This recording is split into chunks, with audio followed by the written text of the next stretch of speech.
I acquired a house for $50,000, funded by the elderly man's finances. Viven proudly displayed her bank book, enthusiastically boasting about the purchase.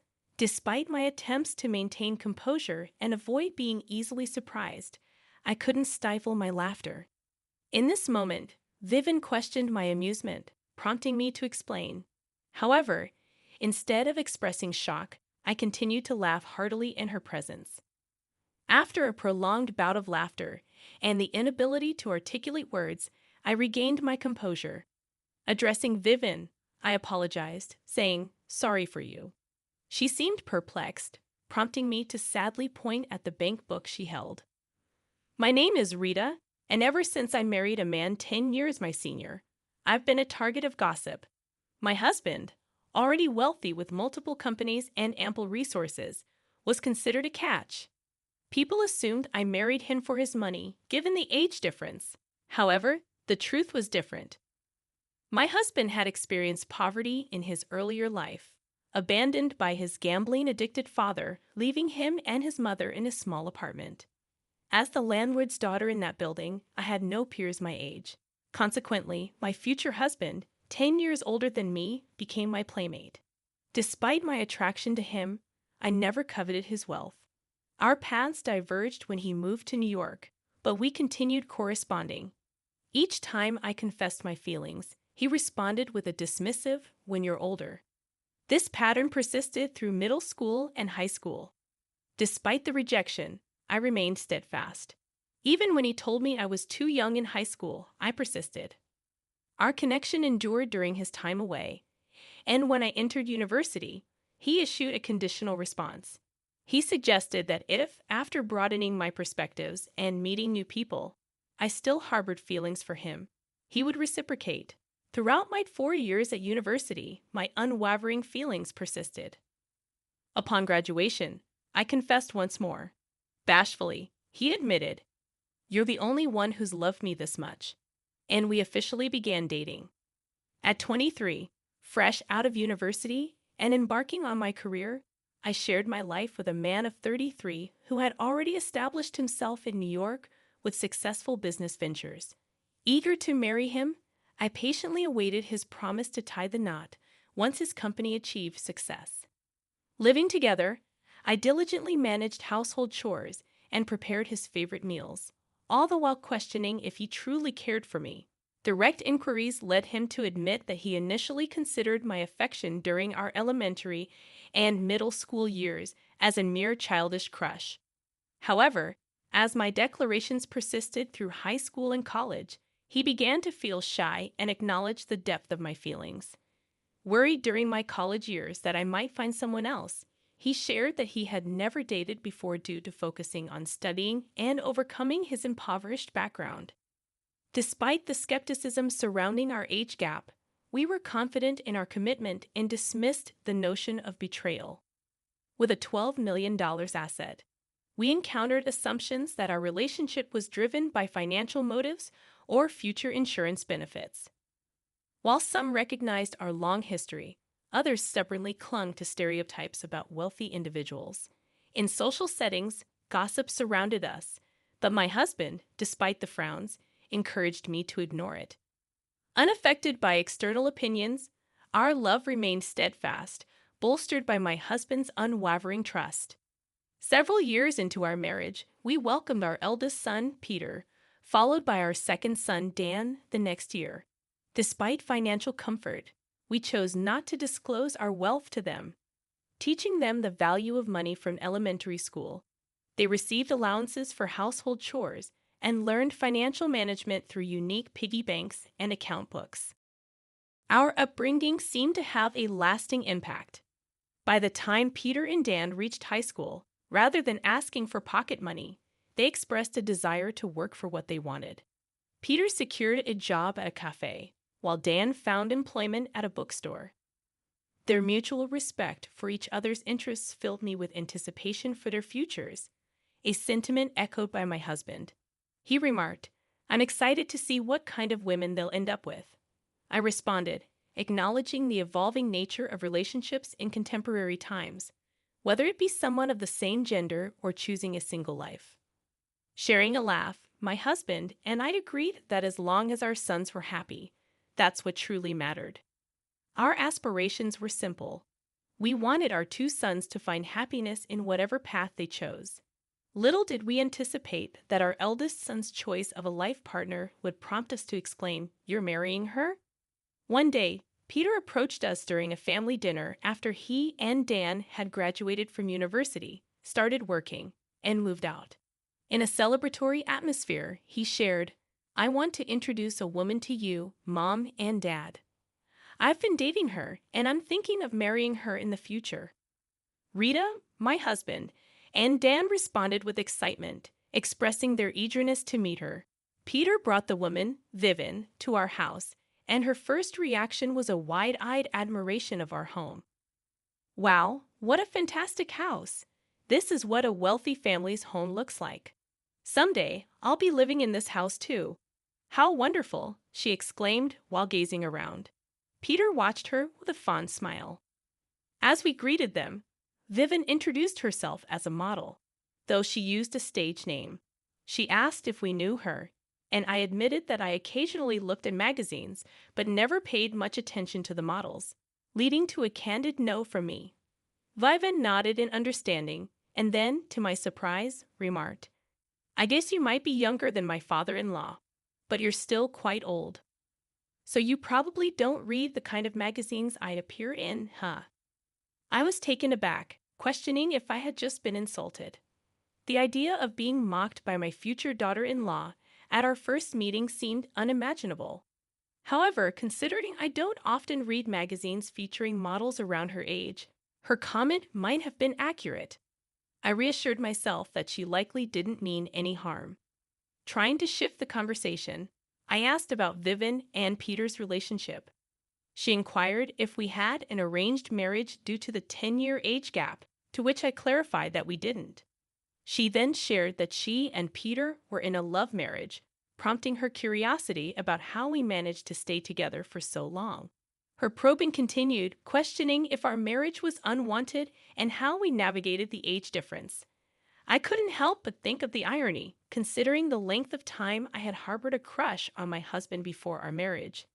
However, I emphasized that comparing the length of our romances was pointless, highlighting that we too had a love marriage. In disbelief, Viven responded, "Really? No way. Are you sure you're not just pretending for the money?" The topic of money arose, reminiscent of those who accused me of marrying my husband for his wealth. Hearing this, Peter finally interjected, stating, "My parents really had a love marriage. You can tell by the way they are together." Viven ceased her inquiries with a dismissive ha. When Peter escorted Vivian home, both my husband and Dan were left stunned and appalled by her shocking remarks. The question lingered in their minds, is my brother really going to marry that kind of woman? Concerned about his brother's choice, Dan, holding his head, wondered aloud about the abundance of nice women available for Peter. I comforted him, suggesting that Peter might be covering for her and addressing her behavior privately. Despite their complex expressions, my husband and Dan seemed to agree with my assessment. Our family decided to celebrate the impending marriage of Peter and Vivian. However, even after the marriage was settled, Vivian made a demand, insisting that the groom's family give a gift of $10,000 per person. Peter, however, silenced her by stating that the standard amount was sufficient. This calmed Vivian down, but her agitation revealed that Peter needed to maintain a firm hand to build a stable home. Choosing not to worry about their household dynamics, my husband Dan and I allowed time to pass. Eventually, my husband passed away due to illness and aging. Surprisingly, those who had once speculated that I married him for his wealth came to see me as a devoted wife. People who had the chance to speak with my husband knew that he had cleared up any misunderstandings about our relationship. At the funeral, no one cast suspicious glances my way. However, one person stood out with eyes shining with excitement, Vivian, Peter's wife. She maintained silence during the funeral, but shortly after, she visited our house, proudly displaying a bankbook. With a smirk, she announced, "I've always been stopped by Peter, but this time he agreed with my plan. It's the end for you now." Confused by her cryptic words, I had no idea what she meant by the end.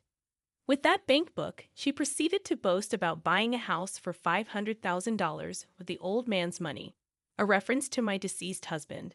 Watching Vivian show off the bank book, I couldn't help but burst into laughter, realizing the significant mistake she had made based on her own words in that very bank book.